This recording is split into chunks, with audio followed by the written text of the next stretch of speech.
Yes, indeed. So you're listening to the world-famous Miko Show, Forum Free Radio, every Sunday from 3 to 5. I guess every Sunday from 3 to 5 would not be accurate because it's, holidays in between there, spring breaks, the winter breaks, all kind of stuff goes on. But, and that's brings us to our guest, Oberlin, founder, Mr. Peter Cummings, is arrived at the world famous Miko Show. I was really interested to get you up here because you're doing what I want to do and people have been asking me to do for many years, is to get my own podcast. So if you would, could you just talk to us a little bit about how you just came up with that?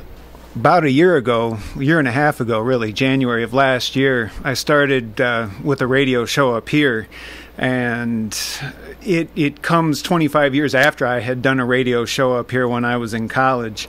So I was familiar with the radio station, and having been gone for 20 years and then back for 5 years at that point, what I realized was that I was just wanting to relearn a lot of the context of Oberlin. And I think that's what a lot of these conversations are about, is relating to people, hearing their stories, sharing their stories, and it was an opportunity that I wanted to take advantage of.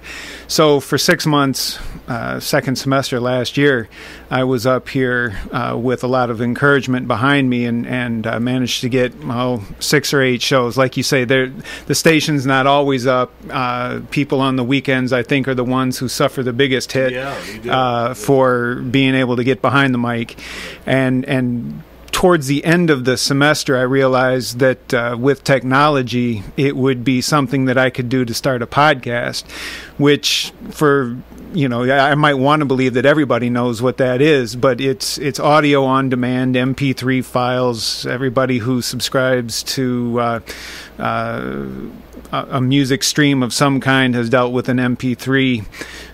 So you record it, you edit it, you load it to a website. My website is oberlin.wordpress.com, oberlin.wordpress.com. And I've always liked the challenge. I've been in print media for 20 years, and at the beginning of that, I did a lot to teach myself how to shoot on film and develop film, color, black and white, and make my own prints. And this was an opportunity that I thought I could take to learn another new form of media. And again, I saw what I thought was a need for offering conversational context. So, yeah, the more of these conversations that you can have and record, the better. I did one Kickstarter fundraising event back in May of 2014 to get my basic equipment, which was more or less my phone with some software and a hand-me-down computer that served the purpose at the time. And by December, I had probably had 25 interviews. I didn't have a specific goal for certain people necessarily, but I just thought as I got people interviewed that you would start to see more and more of a picture of Oberlin. If you listened to them, it would be like art. You'd see the picture coming out the more of these that were done. So I did another Kickstarter fundraiser in January, and with that, really bumped up my equipment level at that point. And to this point, I probably have almost 50 interviews that are on the website. You mentioned that you have a background in print media. So what exactly do you mean by that? Like, what do you do? I'm currently the managing editor for 3 weekly newspapers based in Avon Lake. I graduated with a degree in English, and a year after I graduated, that turned into my first job as a news reporter. I've always had an interest in people's stories, and it has been 20 years of learning different ways to relate to people, to tell their stories, share those. So I went from being a reporter, started in Iowa, was there for 5 years, I guess, after graduation, and then Northern Michigan for 10 years. And I did reporting, I did editing, and about that time was also when the internet started to come in and really force itself on established media. Newspapers, because that's my experience, had been able to fund themselves for any number of decades on classified advertising and display advertising. And as that was really challenged by the internet, newspaper models had to adapt, and I went from being a reporter to a news editor to the online media manager to the editor in charge of everything, including online media. And I always enjoyed the challenge. But that's I think what helped give me the technical background to think a year ago that I could want to attempt the podcast. But I've always been in news. I've always enjoyed asking questions, hearing people talk about the issues.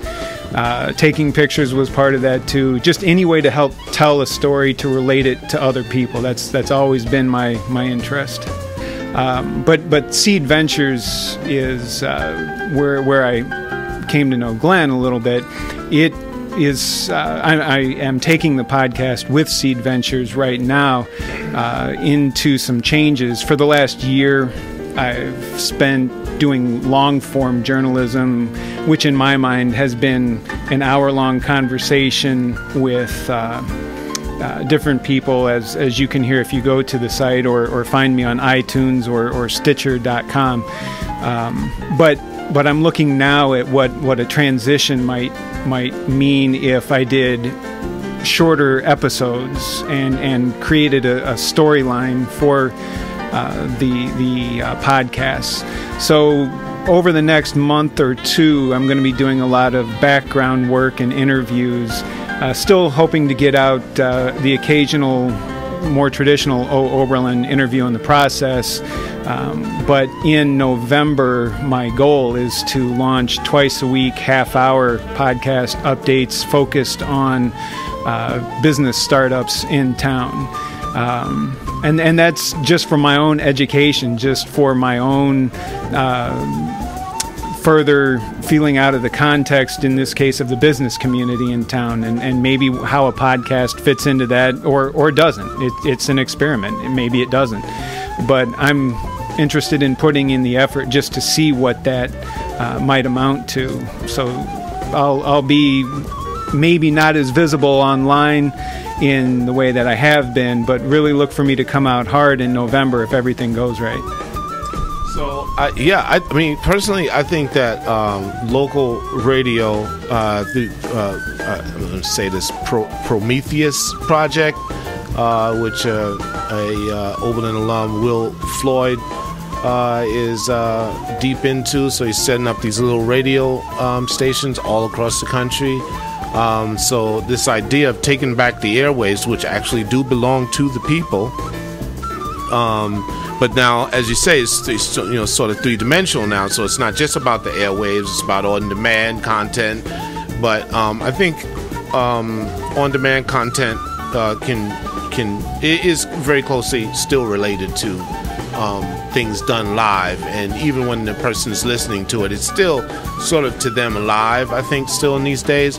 But I sort of envision cities like Oberlin, progressive cities, almost any city I can think of, Detroit, my hometown, New York, all of these, Chicago, I can go on, and not even big cities, small cities as well, are getting into how do we get local news, how do we get to talk about local stories, because even the news stations, newspapers and news stations, have only so much print, have only so many stories that they can put out that are going to be accepted by the editor to be broad enough to be put in there. So somebody might not want to know about Joe Schmo from down the street and how magnificent of a human being they are when you